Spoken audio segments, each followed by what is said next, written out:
આગળ સમાચાર સુરતથી કે જ્યાં આપમાંથી રાજીનામું આપનાર ભૂપત ભાયણીનો એક વિડીયો વાયરલ થયો છે। આ વિડીયો એ ટ્રાફિક દરમિયાનનો છે કે જે સમયે આખરે તેમને કેટલાક લોકોએ તીખા સવાલ પૂછ્યા હતા। જ્યાં આપના ટ્રાફિક જાગૃતિ અભિયાન દરમિયાનનો આ વિડીયો છે, જ્યાં ભૂપત ભાયણી દેખાઈ જતા આપના કાર્યકર્તાઓએ જ તેમને કેટલાક તીખા સવાલો પૂછ્યા અને તે સાથે જ માજી ધારાસભ્ય ભાયણી ત્યાંથી ભાગી છૂટ્યા હતા। ભૂપતભાઈને હું પૂછીશ કે ભૂપતભાઈ, તમે શા માટે આમ આદમી પાર્ટી છોડી દીધી? આમ આદમી પાર્ટી આવડું મોટું તમને પદ આપ્યું, ધારાસભ્ય બનાવ્યા અને તમે આમ આદમી પાર્ટીને છોડીને ચાલ્યા ગયા। આમ આદમી પાર્ટી સાથે આવું તમારે ન કરવું જોઈએ। જનતાએ તમને નહીં પણ આમ આદમી પાર્ટીને જોઈને મત આપ્યા હતા। એક વાત તો કયો, લોકો જોઈ રહ્યા છે, લાઈવ જોઈ રહ્યા છે, શા માટે આમ આદમી પાર્ટી છોડી? ભૂપતભાઈ પ્લીઝ, ઘણા કારણોમાં એકાદું કારણ આપો। એકાદું કારણ ભૂપતભાઈ આપશે આપણને, એકાદું કારણ પ્લીઝ।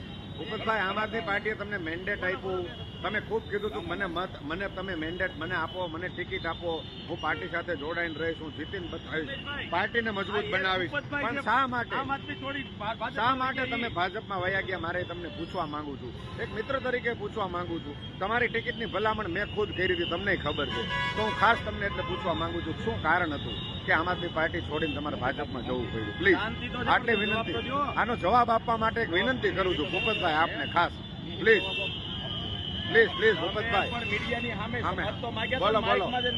બોલો।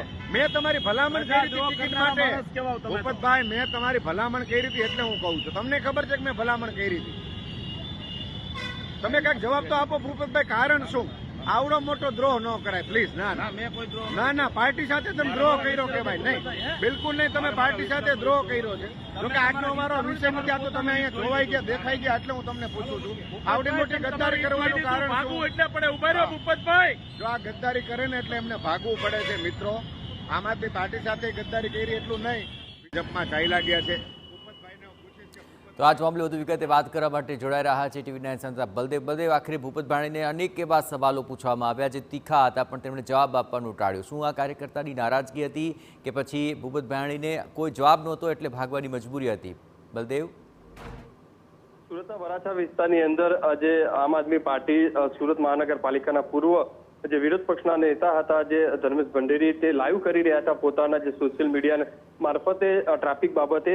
તે દરમિયાન આજે ભૂપત જે ભાયણી જે ધારાસભ્ય છે, જે કહી શકાય આજે આમ આદમી પાર્ટીની અંદરથી ચૂંટાયા હતા અને ત્યારબાદ તે પોતે જે ભાજપની અંદર જોડાયા છે, તે અચાનક તેમની સામે આવી જતા સાથે જ જે ધર્મેશ ભંડેરી છે, જે તેમના દ્વારા જે કોર્પોરેટર છે, તેમના દ્વારા અનેક સવાલો જે કરવામાં આવ્યા હતા, કારણ કે તેમને જ્યારે ટિકિટ લેવાની હતી ધારાસભ્યની, ત્યારે તેમને જે આમ આદમી પાર્ટીના વિરોધ પક્ષના નેતા જે રીતે કહી શકાય છે સુરત મહાનગરપાલિકાના, તેમના દ્વારા આ ટિકિટ બાબતે ભલામણ કરી હોવાનું જે વાત કરી હતી, છતાં પણ પોતે આમ આદમી પાર્ટી છોડી અને ધારાસભ્ય જે ભાજપમાં ગયા છે તેને લઈને અનેક સવાલો કર્યા હતા। પોતાનો જે રોષ